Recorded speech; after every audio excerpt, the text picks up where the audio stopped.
Bine v-am găsit, dragii mei din Zodia Pești, oriunde v-ați afla. Bine ați venit tuturor pe canalul meu Tarot Flor de Loto. Numele meu este Nina și, ca de obicei, mă bucur să vă am alături atât pe dragii mei abonați, cum de asemenea și pe cei care poate sunteți pentru prima oară aici pe canal. Azi am decis să fac o lectură un pic diferită față de cele cu care v-am obișnuit, o lectură inspirată chiar din propriile voastre mesaje care îmi vorbesc de situații, de trăiri, de frânturi din problemele cu care voi vă confruntați și unde voi așteptați un răspuns. Așa că am decis să întreb cărțile, să le pun această întrebare: de ce se întâmplă ceea ce se întâmplă pentru fiecare zodie în parte. Și azi voi folosi oracolul cu rune, avem tarotul runic și, desigur, un mesaj important din partea îngerilor și din partea arhanghelilor. Așa că, dragilor, înainte de a începe lectura propriu-zisă, trebuie să mai fac o mică specificație, și anume faptul că totuși este o lectură generală. Voi încă aveți dreptul să vă construiți singurei viitorul, așa că vă rog din suflet să luați decât mesajele care rezonează cu voi, iar restul lăsați-le să zboare în univers, pentru că sigur sunt pentru alte energii care într-o mai mică sau mai mare măsură au o legătură cu zodia Pești. Cum de asemenea trebuie să vă mulțumesc tuturor celor care și-au exprimat suportul și aprecierea vis-a-vis de munca pe care eu o fac aici, vis-a-vis de o situație pe care eu am expus-o în ultimul set de lecturi pe care le-am publicat înainte acestuia, și trebuie să vă mulțumesc din suflet pentru toată energia pozitivă pe care mi-ați transmis-o prin intermediul mesajelor voastre. Sunteți minunați și vă mulțumesc din suflet. Așa că, dragilor, haideți să începem și să vedem toți cei care aveți Soare, Lună, Venus, Ascendentul în zodia Pești. Atunci această lectură este de asemenea și pentru voi.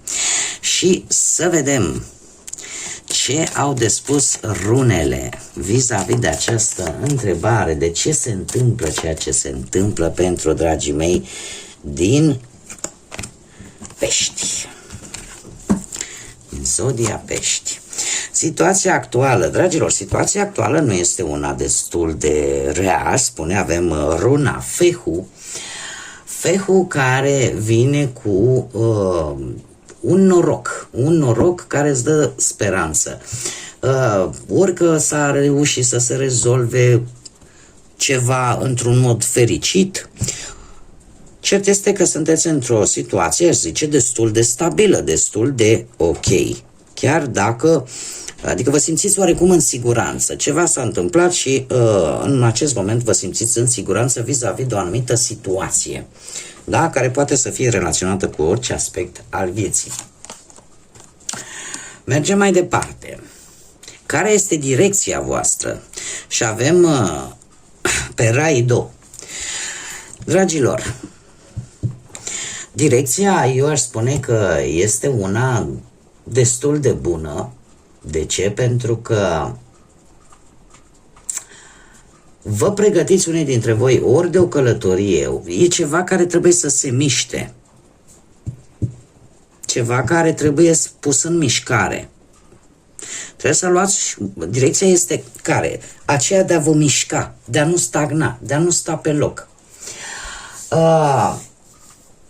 Pentru a putea progresa, pentru a putea evolua, trebuie să nu stați pe loc, trebuie să în permanență să vă mișcați.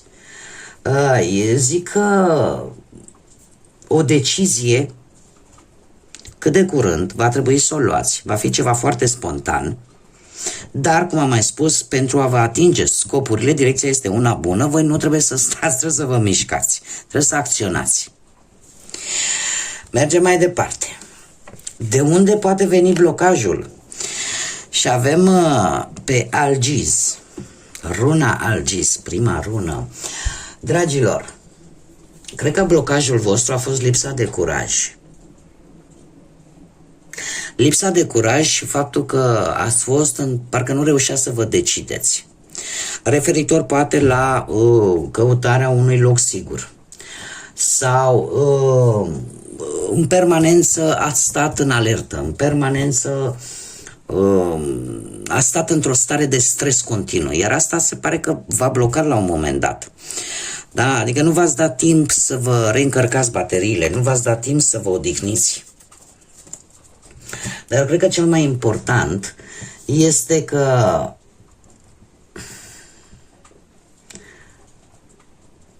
nu știu, eu zic că a fost o lipsă totuși de curaj referitor la o anumită situație. Și asta e posibil să vă blocheze un pic. Sau să vă fi blocat un pic. Haideți să vedem ce ne spune tarotul. Pentru dragii mei din pești. De ce se întâmplă ceea ce se întâmplă?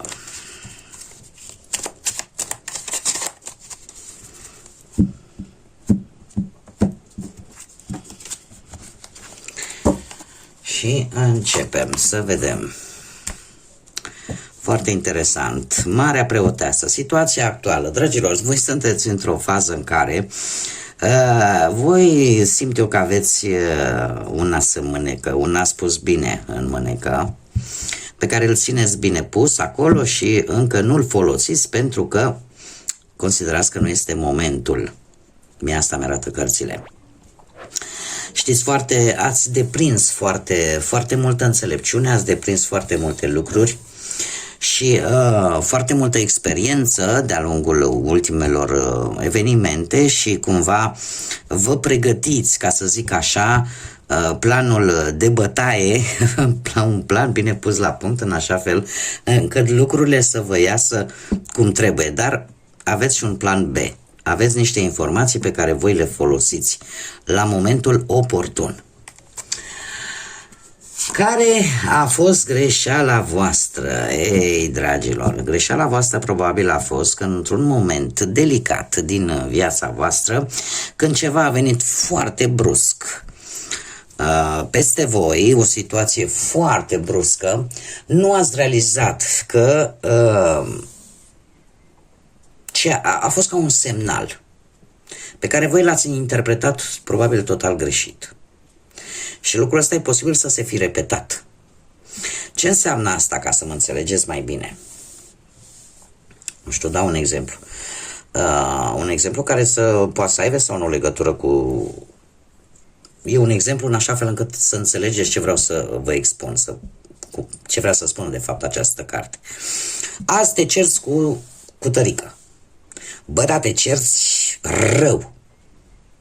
Și tu totuși spui, domne, hai lasă că o să fie bine. Trece ceva timp și iar apare încă o ceartă, poate cu o învergură și mai mare.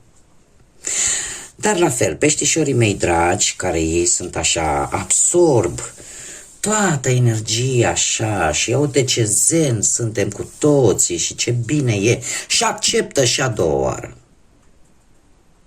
Fără să-și dea seama că de fapt tot ceea ce se întâmpla negativ în viețile voastre erau de fapt semnale. Semnale pe care universul, divinitatea încerca să ți le dea și să-ți spună: știi, situația asta nu e ok pentru tine. Tu nu ai o construcție sigură. Și în special, după cum de obicei turnul în diferite cărți de tarot care respectă această simbolistică a lui Rider-Waite, sunt interpretări diferite. Într-unul arată turnul care e decât vârful distrus. În cazul nostru de față avem aici, după cum bine vedeți, un dragon care efectiv distruge tot. Da? Iar eu trebuie să țin cont de aceste imagini. Și atunci, care a fost greșeala voastră?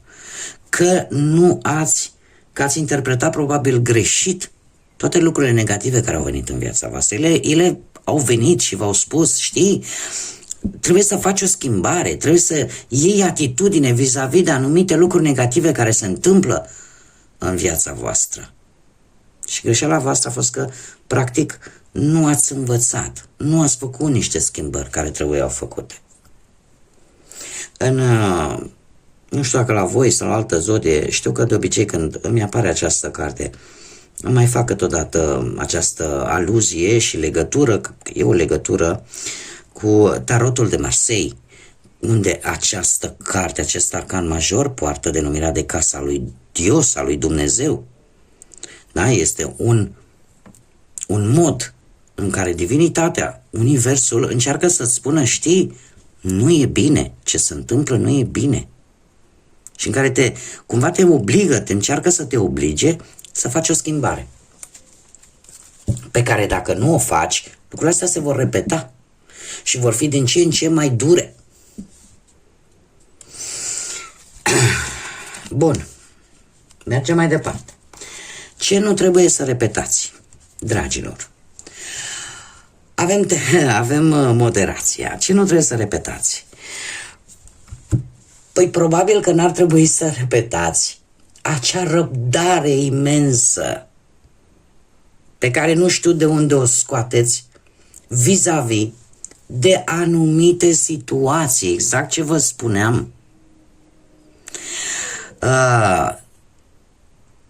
Eu trebuie să vă spun un lucru pe care l-am mai spus și cu alte ocazii. Voi, ca și zodie, sunteți o zodie foarte puternică. Și să vă spun de ce. Pentru că aveți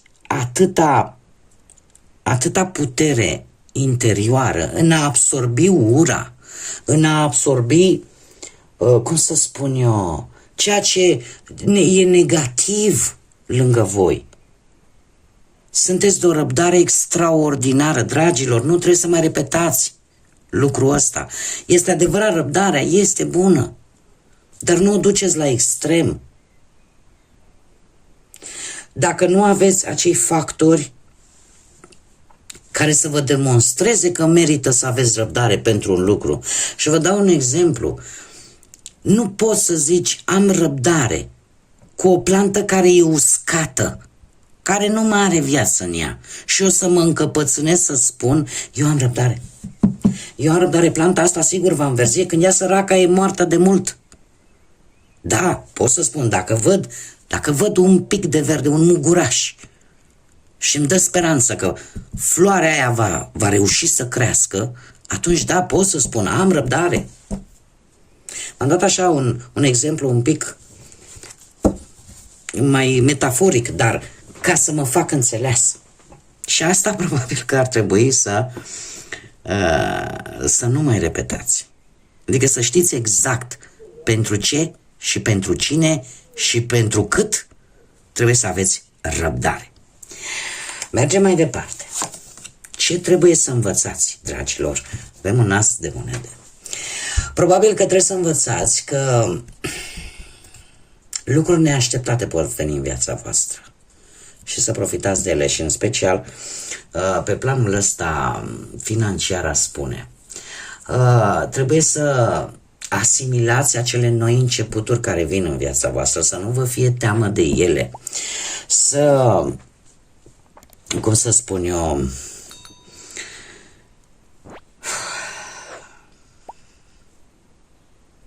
ar trebui să învățați că sunt lucruri care merită să aveți răbdare. Ajungem la aceeași fază. Voi sunteți cei care mereu nutriți speranța că lucrurile se vor schimba și asta vă face să suportați destul de bine durerea fără să, fără să deveniți debili, dar totuși există niște limite. Iar voi trebuie să învățați lucrul ăsta, să nu vă fie teamă de noi începuturi. Dacă vedeți că schimbarea nu vine, indiferent câtă răbdare ați avea voi, exact cum v-am mai spus, ce este mort nu poate să învie, că noi nu suntem Dumnezeu. Da? Vorbim de lumea asta terenală. Și asta ar cam trebui să învățați. Care ar fi sugestia acestui tarot runic? Cu ce ar trebui făcut? Dragii mei, nu dați înapoi. Nouă de bâte ne vorbește de situații în care sunteți aproape acolo, simțiți succesul, îl mirosiți, sunteți aproape să rezolvați o situație, o problemă și se întâmplă câteodată să apară întârzieri, să-ți apară mici obstacole, mici piedici.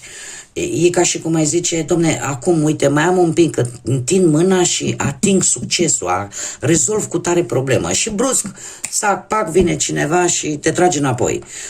Uite, îți apare nu știu ce problemă, îți apare mai nu știu ce piedică sau vine nu știu ce situație. Nu trebuie să renunțați.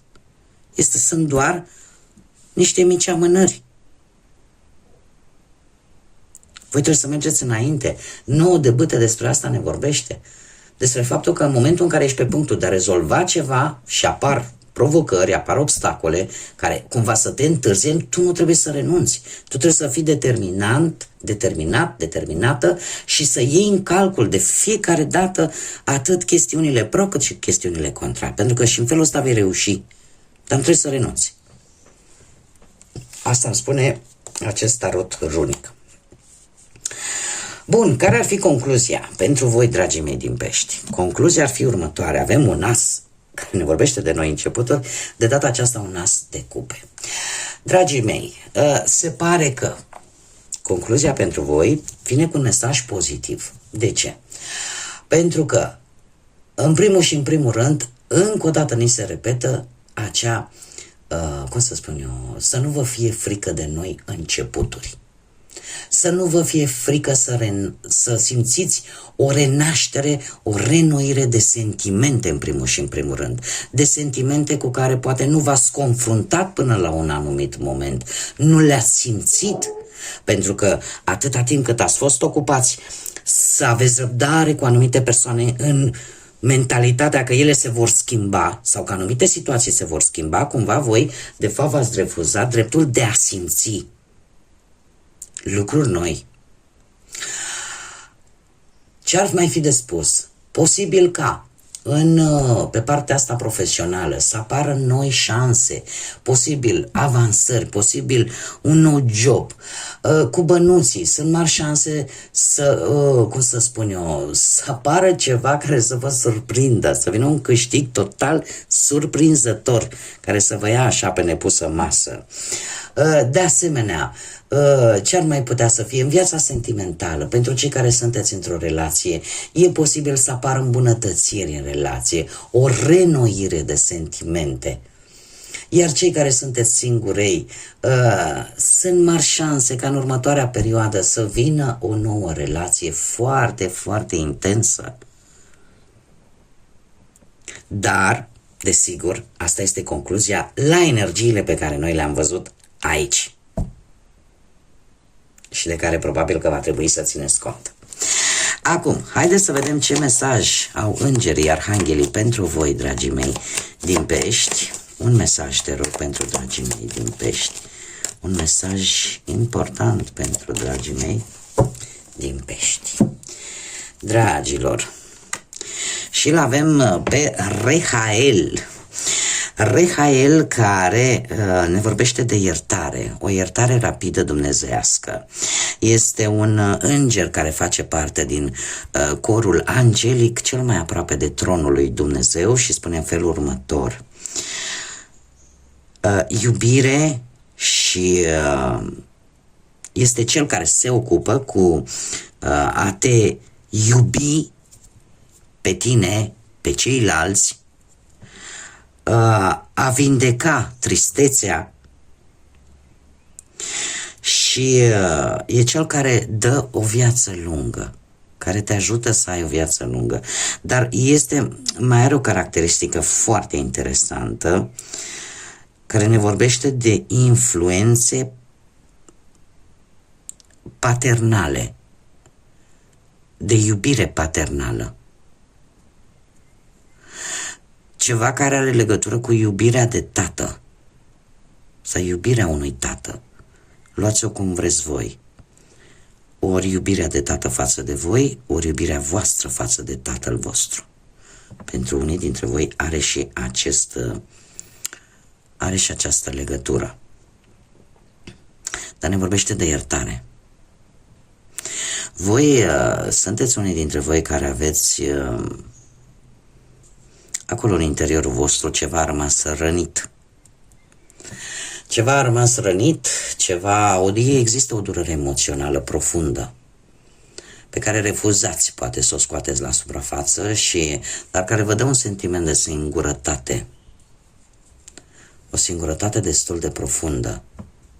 Dar, și asta poate că ați făcut vreo alegere rea, o alegere greșită, unde consecințele n-au întârziat să apară, sau poate pentru simplu motiv că cineva va arunca niște cuvinte care vă macină și în acest moment. Dar acest înger este tocmai aici să vă ajute să vă recuperați. Da? Ca și cifre avem cifra 3, cifra 9 și cifra 12 și de asemenea 39. Da? Deci avem 3, 9, 12 și 39. Cifre care pentru unii dintre voi pot avea o simbolistică specială, poate sunt cifre care voi le vedeți în mod repetat sau poate simbolizează ceva pentru voi, indiferent cum, au o importanță pentru voi și pentru a o descoperi, nu ezitați să căutați pe Google, scrieți acolo care este simbolistica acestui număr, da? Și imediat vă dă răspunsul. Bun, dragii mei, eu cam atât am avut de spus, sper că am reușit cumva să vă limpezesc un pic așa, cel puțin măcar o parte dintre voi, să vă limpezesc un pic gândurile, sufletul și să vă aduc așa un pic de lumină. Până data viitoare, când ne vom reîntâlni, eu vă doresc tot binele din lume, să aveți parte de cât mai multă energie pozitivă, de cât mai multă lumină în suflete și în gânduri și, desigur, să fiți iubiți, dragilor.